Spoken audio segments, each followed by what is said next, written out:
मेरे प्यारे विद्यार्थी और मेरे प्यारे साथियों, आप लोग कैसे हैं? आशा करते हैं कि आप लोग बहुत ही अच्छे होंगे और मस्त होंगे और आप अपने पढ़ाई को कंटिन्यू कर रहे होंगे, क्योंकि आपके एग्जाम का बस कुछ ही चंद समय बचा हुआ है। अगर इस समय आप मेहनत नहीं करते हैं तो आपको अपने रिजल्ट के बाद पछताने के सिवा कुछ नहीं मिलने वाला है।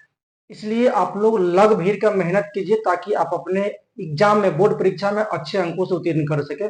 और लास्ट समय बचा हुआ है तो उम्मीद है कि आप लोग जो भी पढ़ाई किए हैं उसका बेहतरीन तरीके से रिवीजन कीजिए और क्वेश्चन बैंक से जो प्रीवियस ईयर का क्वेश्चन है उसको आप लोग प्रैक्टिस करने का प्रयास जरूर कीजिए। जो भी सेट है 2009 से 2025 तक का जो सेट है उसको प्रैक्टिस करने का प्रयास जरूर कीजिए। और हाँ, ध्यान रखिए उसमें आपको क्वेश्चन जो है आंसर में कुछ गलत भी है तो उसके लिए दिक्कत नहीं है। आप अगर पढ़े होंगे तो आपको आंसर ऑटोमेटिक सही पता चल जाएगा, क्योंकि ऑप्शन सही होता है बट आंसर जो आपका पीछे जो दिया होता है ना उसमें गलत होता है। तो अगर आप पढ़े होंगे अच्छे से तो आपको समझ में आ जाएगा। और कहीं आप कोचिंग ट्यूशन पढ़ते हैं तो अपने टीचर से सलाह लेकर के वहां पे पढ़ सकते हैं। तो चलिए, हम लोग इस सब चीज के बारे में बात करने नहीं आए हैं, हम आपको थोड़ा सा सजेशन दे दिए ताकि आप अपने बोर्ड एग्जाम के लिए जागरूक हो जाए और अपने बोर्ड एग्जाम को अच्छे तरीके से तैयारी करें। तो चलिए हम बताते हैं कि इस वीडियो में जो हम लोग है, इस वीडियो में हम लोग आज सीखेंगे संज्ञा के ऑब्जेक्टिव क्वेश्चन को, जो कि न जाने कि एग्जाम में लगभग हर एक बार 10 से 15 नंबर का पूछा जाता है।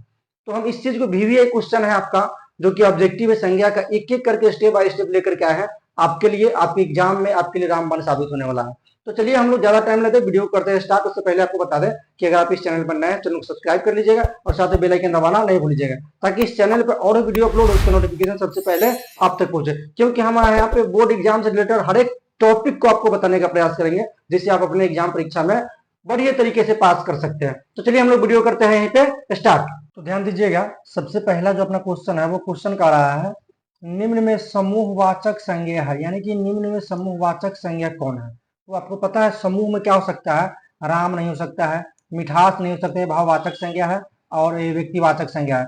नदी क्या है, तो नदी आपको हो जाएगा जातिवाचक संज्ञा। यहाँ पे समूहवाचक संज्ञा कौन सा हो जाएगा, तो ऑप्शन नंबर डी, जो कि सेना, आपका बिल्कुल सही हो जाएगा। चलिए नेक्स्ट क्वेश्चन का रहा है, निम्नलिखित में से कौन सा शब्द व्यक्तिवाचक संज्ञा है। व्यक्तिवाचक संज्ञा का मतलब जो इकलौता हो, जो एक खास व्यक्ति हो। तो यहाँ ध्यान दीजिएगा, गाय आपका जातिवाचक हो जाएगा, आपको पहाड़ जातिवाचक हो जाएगा, यहाँ पे लड़का क्या हो जाएगा, जातिवाचक, यानी कि आपका गंगा जो है वो आपका व्यक्तिवाचक संज्ञा हो जाएगा। ऑप्शन नंबर सी बिल्कुल सही है। चलिए नेक्स्ट क्वेश्चन है, द्रव्यवाचक संज्ञा का उदाहरण दीजिए। द्रव्यवाचक संज्ञा का उदाहरण कौन है, तो द्रव्यवाचक गुच्छा हो नहीं सकता है, उसके बाद आपको शहर हो नहीं सकता है, जातिवाचक हो जाएगा, कक्षा क्या हो जाएगा, समूहवाचक, यानी कि द्रववाचक क्या हो जाएगा, तेल, यानी जिसे नापा या तौला जाए उसे हम लोग क्या कहते हैं, द्रववाचक संज्ञा कहते हैं। नेक्स्ट क्वेश्चन का रहा है, निम्नलिखित में से संज्ञा का भेद है, इसमें संज्ञा का भेद कौन है। ध्यान दीजिएगा, ये जो है आपको पुरुषवाचक संज्ञा नहीं है, उसके बाद आपको संबंधवाचक संज्ञा नहीं है, निजवाचक संज्ञा नहीं है, तो आपका ऑप्शन क्या हो जाएगा, बी, यानी कि व्यक्तिवाचक संज्ञा है आपका संज्ञा का उदाहरण। जो है ना, हम लोग पढ़ते हैं ना कि संज्ञा के कितने भेद होते हैं, तो 5 भेद, जातिवाचक, व्यक्तिवाचक, भाववाचक, समूहवाचक और द्रववाचक। तो इस तरीके से आपका व्यक्तिवाचक आंसर आपका बिल्कुल सही हो जाएगा। तो नेक्स्ट क्वेश्चन का रहा है, जातिवाचक संज्ञा का उदाहरण नहीं है। ऑप्शन को पहले पूरा पढ़िए, हम लोग क्या कर, जातिवाचक संज्ञा का उदाहरण है, पढ़ के और आंसर मार दे, लेकिन पूरे को पढ़िए एक बार। जो कि कह रहा है जातिवाचक संज्ञा का उदाहरण नहीं है, तो नहीं है कौन सा हो जाएगा, तो गाय आपको जातिवाचक संज्ञा का उदाहरण है, शहर आपको जातिवाचक संज्ञा का उदाहरण है, नदी आपको जातिवाचक संज्ञा का उदाहरण है, यानी कि विवेकानंद जो है वो आपको जातिवाचक संज्ञा का उदाहरण नहीं, यानी कि ऑप्शन नंबर डी आपका बिल्कुल सही है। तो नेक्स्ट का रहा, केजरीवाल को सफलता मिली, वाक्य में सफलता कौन सी संज्ञा है।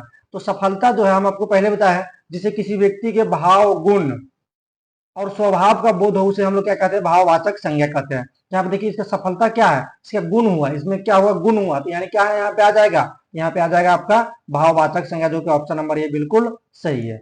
चलिए नेक्स्ट क्वेश्चन का रहा है, बुढ़ापा शब्द व्याकरण की किस संज्ञा भेद से संबंध है, यानी कि बुढ़ापा शब्द व्याकरण के किस संज्ञा भेद से संबंध रखता है।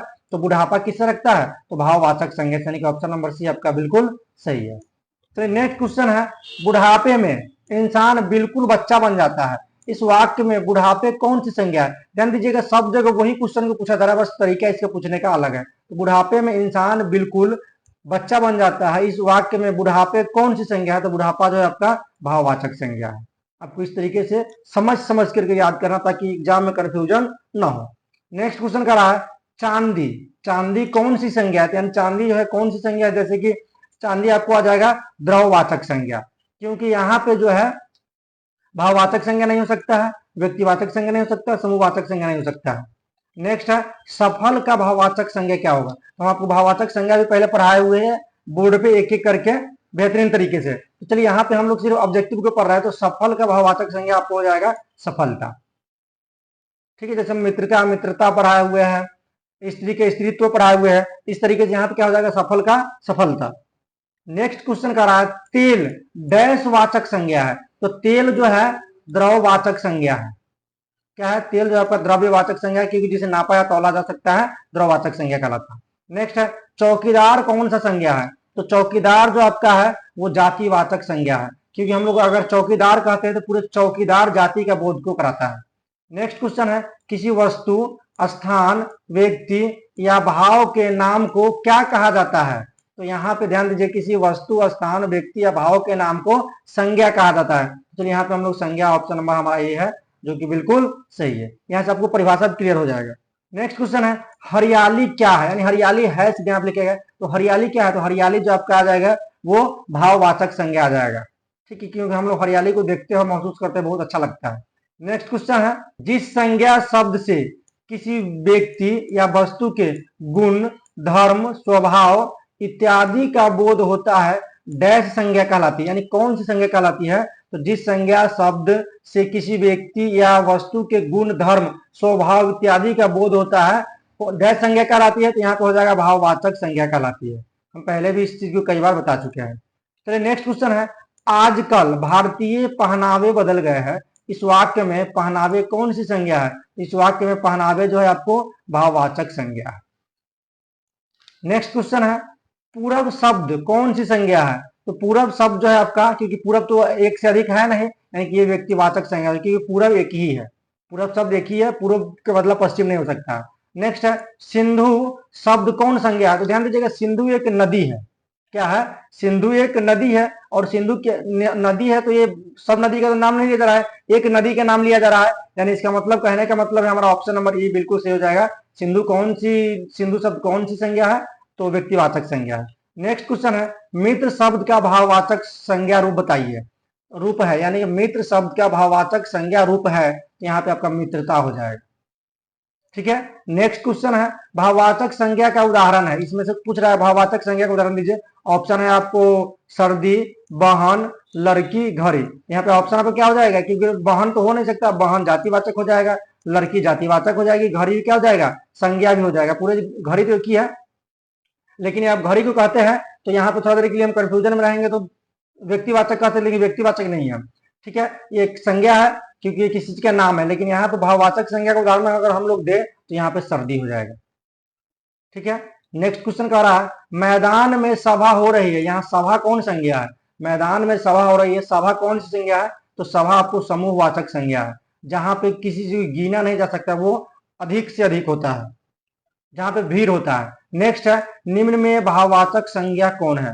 भाववाचक संज्ञा ध्यान दीजिए, पहाड़ तो हो नहीं सकता, पहाड़ जाती है, नदी आपको जाती है, राम क्या है तो व्यक्तिवाचक है, तो यानी बुढ़ापा आपका हो जाएगा। नेक्स्ट क्वेश्चन आ रहा है सभा शब्द कौन संज्ञा है। तो सभा शब्द समूहवाचक संज्ञा है, शायद दोबारा हो गया। कलम शब्द कौन संज्ञा है। तो कलम जो है पूरे जाति, कलम जो है पूरे कलम जाति का बोध करवाता है, तो कलम जातिवाचक संज्ञा है। नेक्स्ट क्वेश्चन है सुरेश कौन संज्ञा है। तो सुरेश जो है आपको सुरेश किसी एक का नाम लिया जा रहा है, यानी कि व्यक्तिवाचक संज्ञा है। चलिए नेक्स्ट क्वेश्चन है तूफान शब्द कौन संज्ञा है। तो ध्यान दीजिएगा तूफान के बारे में समझिएगा। तूफान, क्योंकि तूफान कभी थोड़ा कम आता है, थोड़ा ज्यादा आता है, यानी हर एक तरीके का तूफान आता है, लेकिन हम लोग सब चीज को क्या कहते हैं, तूफान ही कहते हैं, यानी कि तूफान क्या हो जाएगा, जातिवाचक संज्ञा हो जाएगा। नहीं, ऑप्शन नंबर बी आपका बिल्कुल सही है। तो यहीं पे आपका जो क्वेश्चन रहा टोटल खत्म हो गया।